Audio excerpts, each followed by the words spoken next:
श्री सीताराम जी सरकार की जय। श्री हनुमान जी महाराज की जय।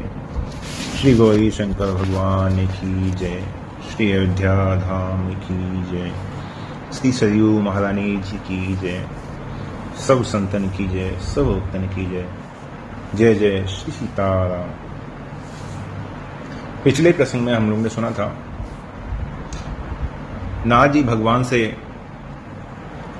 क्षमा याचना करते हैं और कहते हैं कि प्रभु, मैं दुर्वचन कहे बहुत है, भले ही श्राप आपकी इच्छा से हुआ, लेकिन फिर भी मैंने आपको बहुत कुछ दुर्वचन कहे, आपके साथ दुर्व्यवहार किया, तो उसके उपचार के लिए, उसके निवारण के लिए मुझे कोई मार्ग बताइए।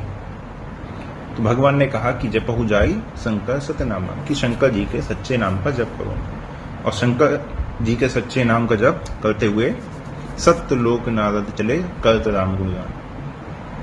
नारद जी राम जी के नाम का गुणगान करते हुए वापस ब्रह्मलोक को चले गए।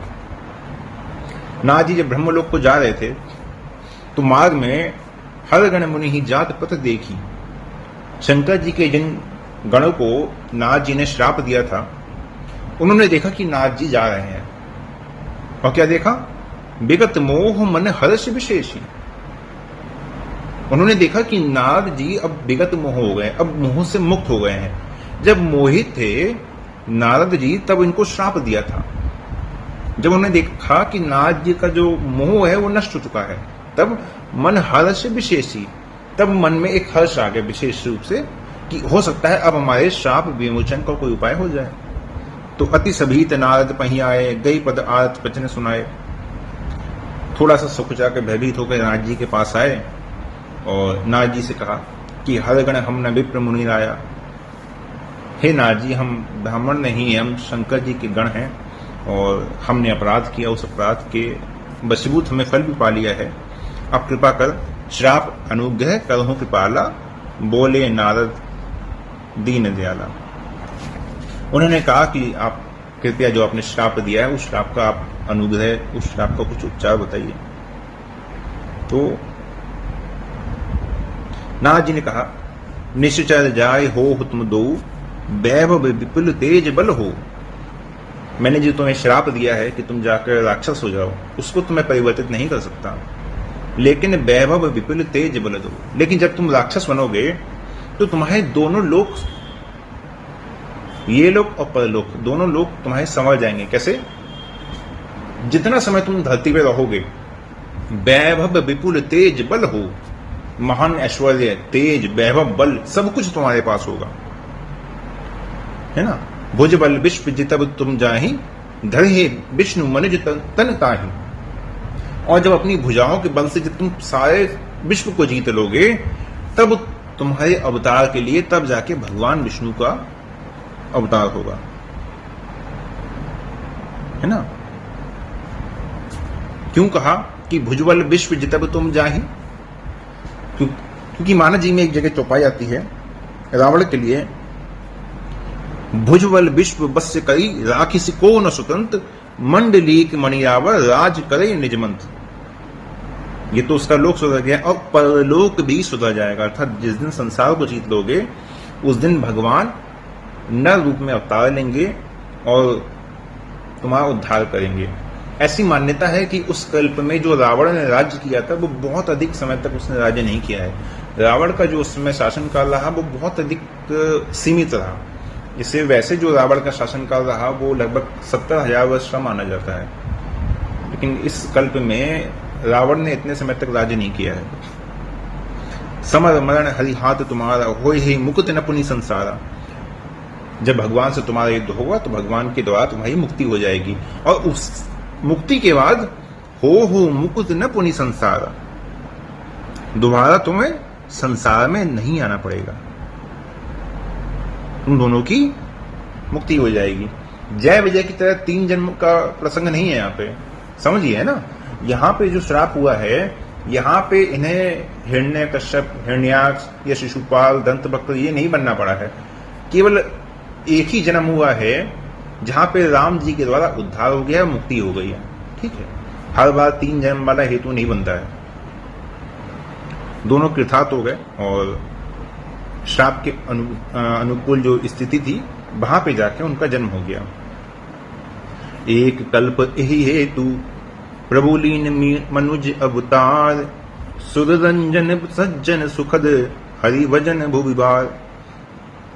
शंकर जी कहते हैं इस प्रकार से एक कल्प में भगवान का अवतार हुआ, है ना। और नारद जी का जो अरण्य कांड में जो मिलन होता है उसकी भी कथा इसी के अंतर्गत है, ठीक है ना। क्योंकि नारद जी ने श्राप दिया है, तब जब नारद जी देखते हैं भगवान को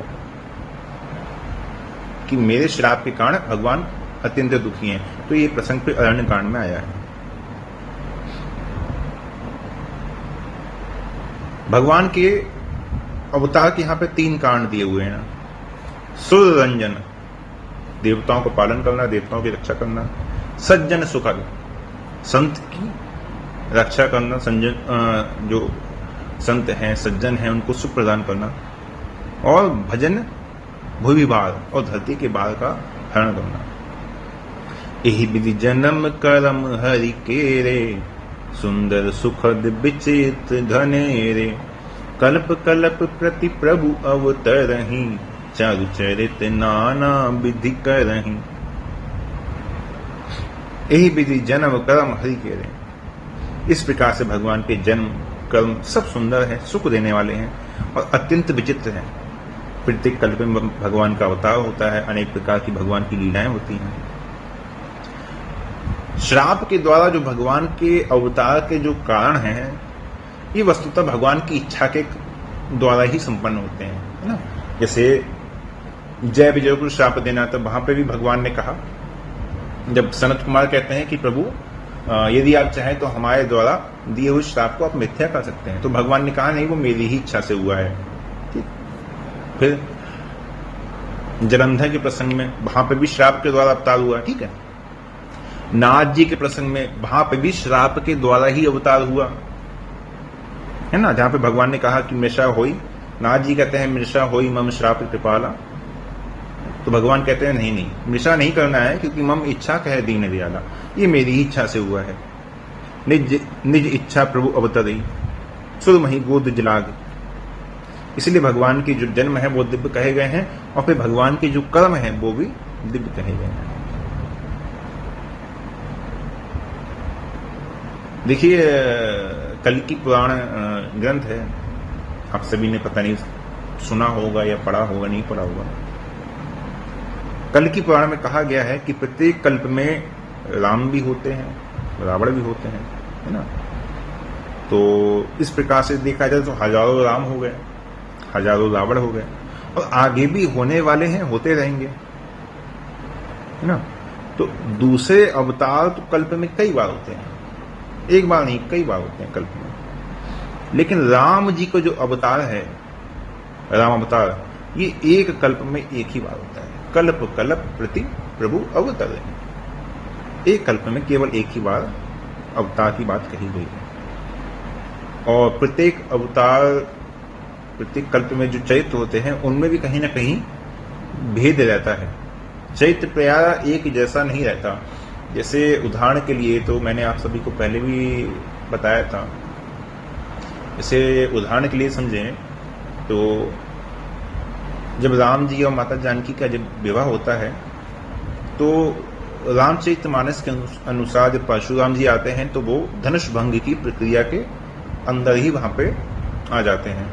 लेकिन यदि हम लोग वाल्मीकि रामायण देखें तो वहां पे जब विवाह हो जाता है, और विवाह होने के बाद जब माता जानकी जब वापस अयोध्या के लिए जाती हैं राम जी के साथ, तब मार्ग में परशुराम जी का आगमन वहां होता है।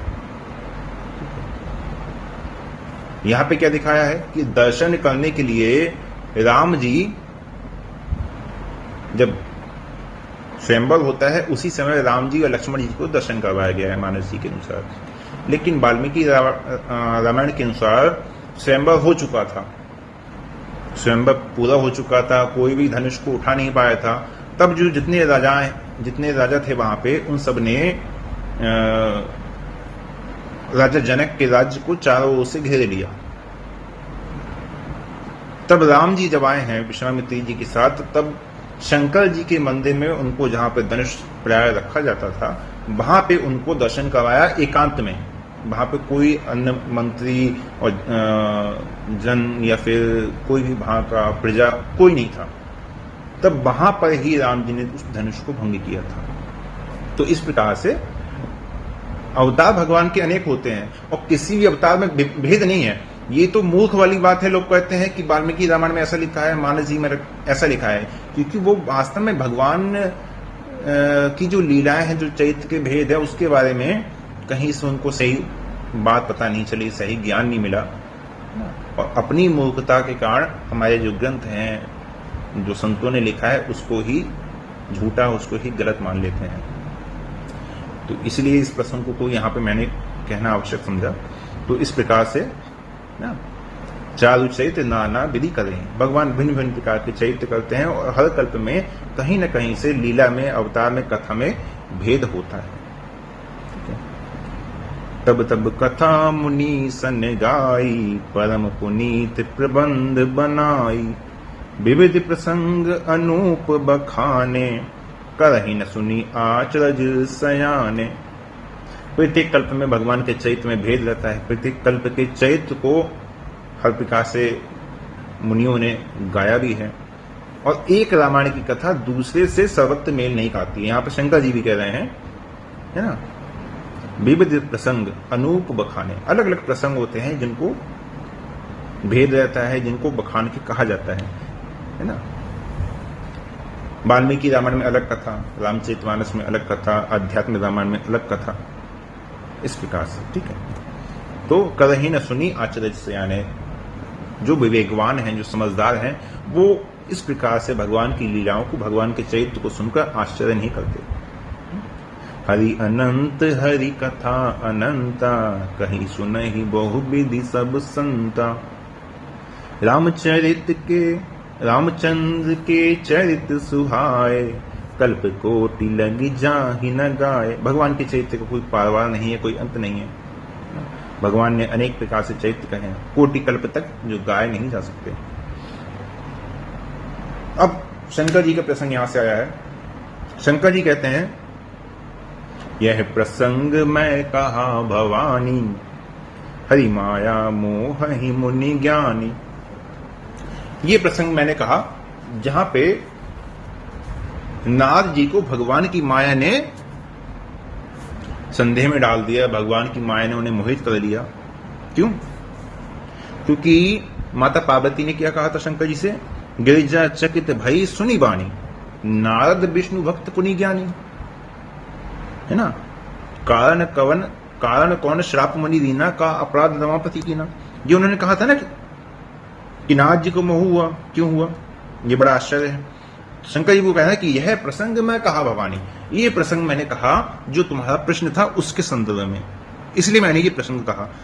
वस्तुतः तो ज्ञानी मूढ़ कही, जही दस रघुपति करहि सो तस क्षण हुई। ज्ञानी मुनि ये सब भगवान की माया के द्वारा ही मोहित होते हैं।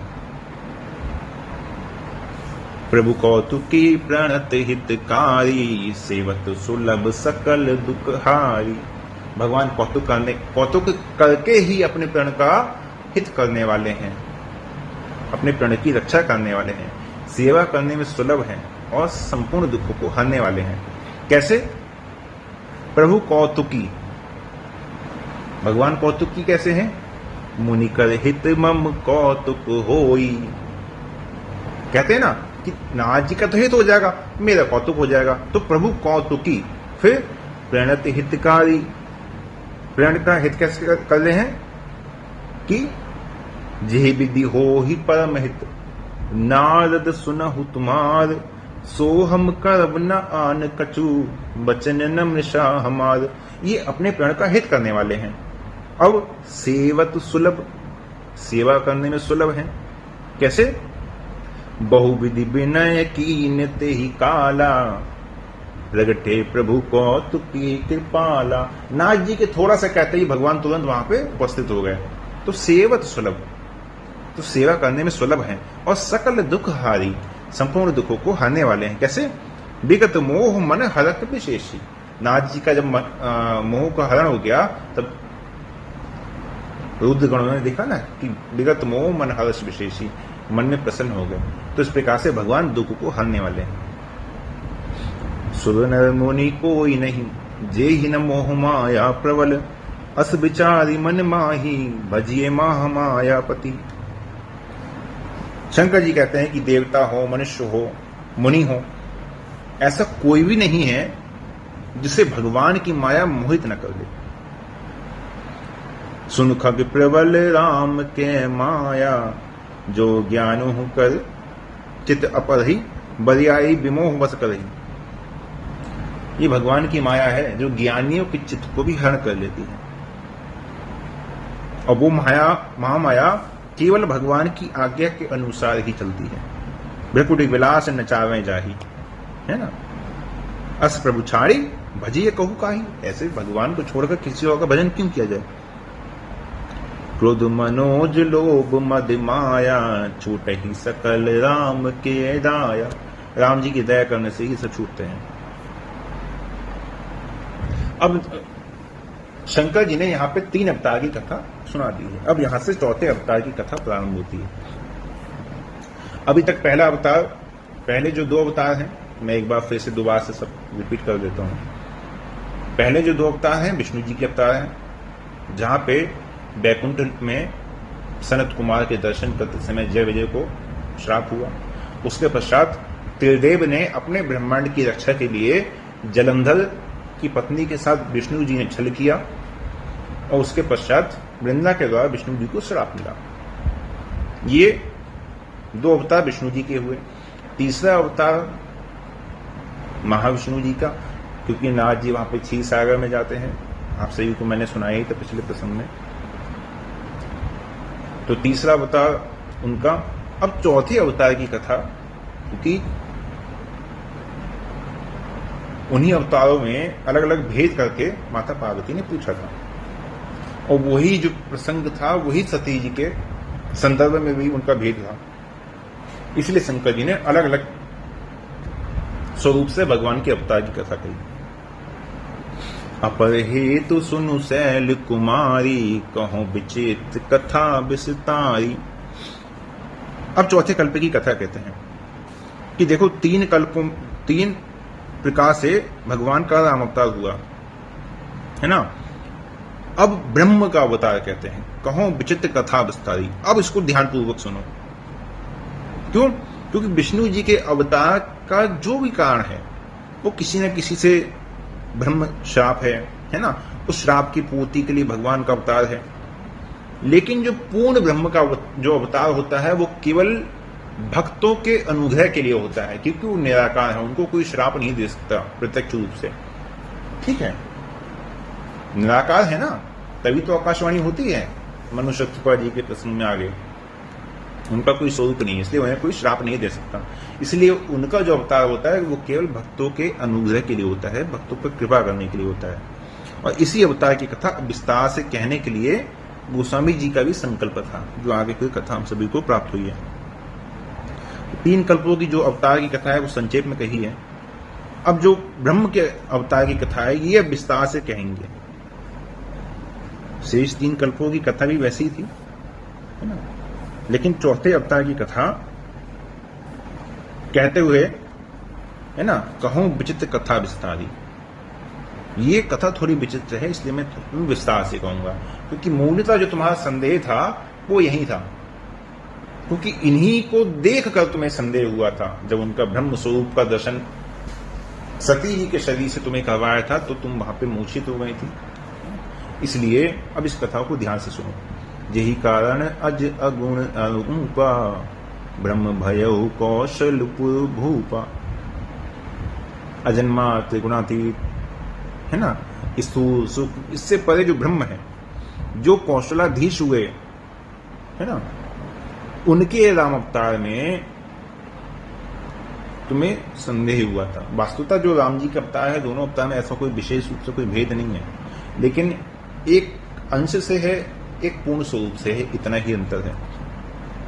अब देखिए आगे कहते हैं, जो प्रभु विपिन फेरत तुम देखा।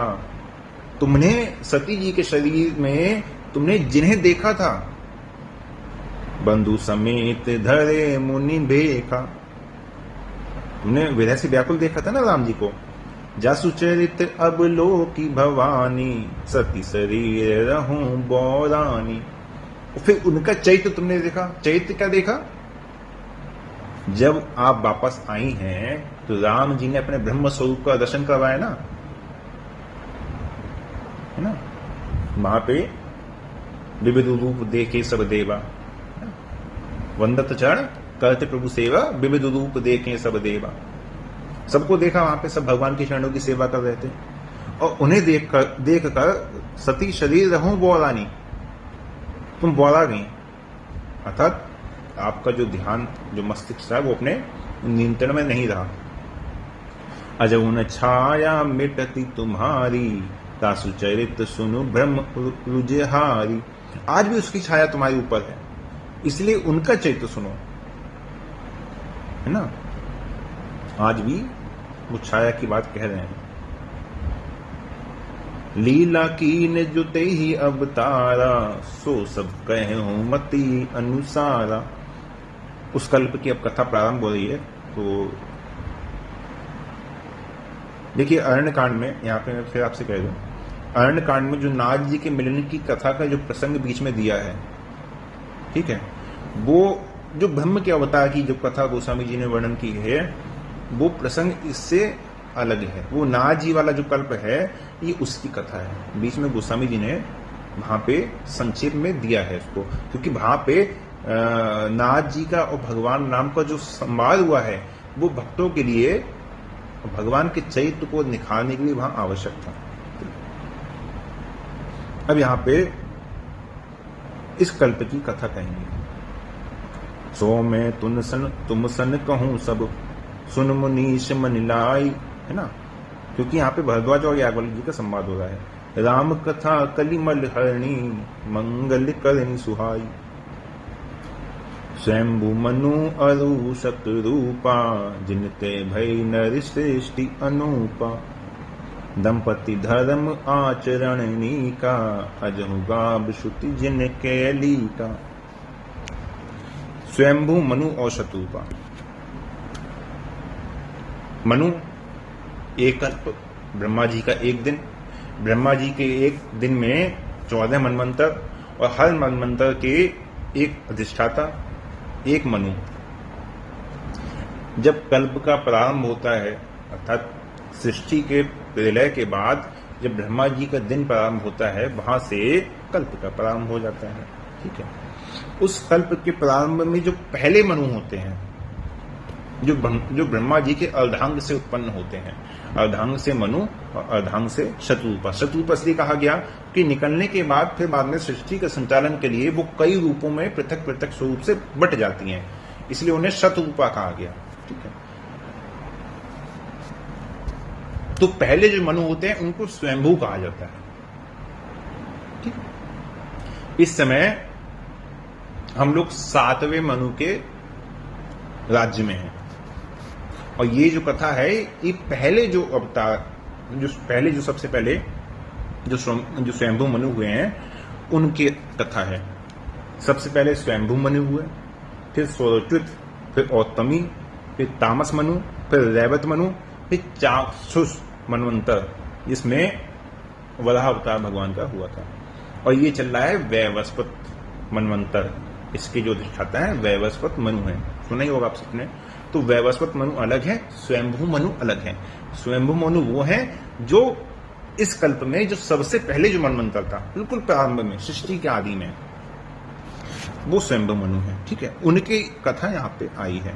तो स्वयंभू मनु अरु शतरूपा, जिनते भई नर सृष्टि अनूपा। तो 7वां जो वैवस्वत मनवंतर चल रहा है,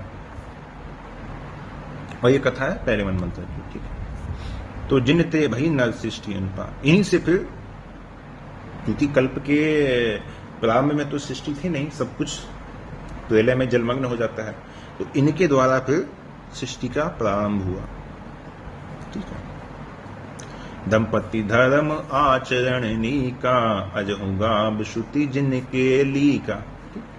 दंपति धर्म आचरणनी का, इनका जो धर्म आचरण था, धर्म में जो उनकी वृत्ति थी, वो बहुत श्रेष्ठ थी। इनका धर्म का आचरण इतना उत्तम था कि महर्षियों ने भी वहां पर उस कल्प में, उस मनवंतर में इनसे धर्म पूछा कि धर्म क्या है, और इनके बताए हुए धर्म का ही धर्मशास्त्र बना, जिन्हें मनुस्मृति कहा जाता है।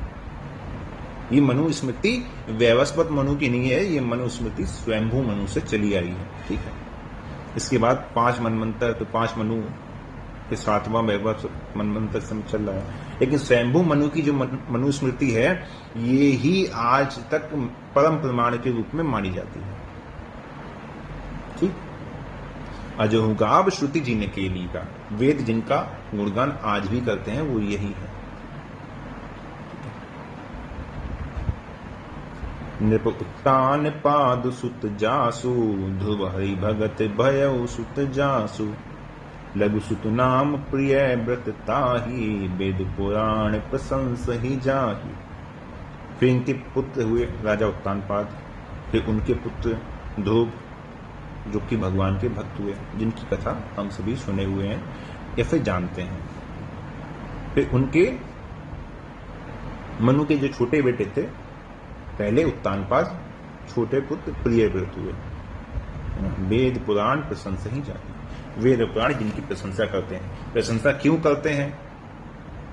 और उत्तानपाद, ये दोनों इतने प्रतापी हुए, और क्यों हुए, कैसे हुए, इनका जीवन का चरित्र क्या था, ये हम लोग अगले प्रसंग में सुनेंगे, क्योंकि जब पूर्ण कर रहे हैं तो विस्तार से फिर इसको संपूर्ण ही करेंगे। ठीक है, और आज के लिए फिर समय अधिक हो जाएगा, इसलिए आज के लिए यहीं विश्राम देते हैं। जय जय श्री सीताराम।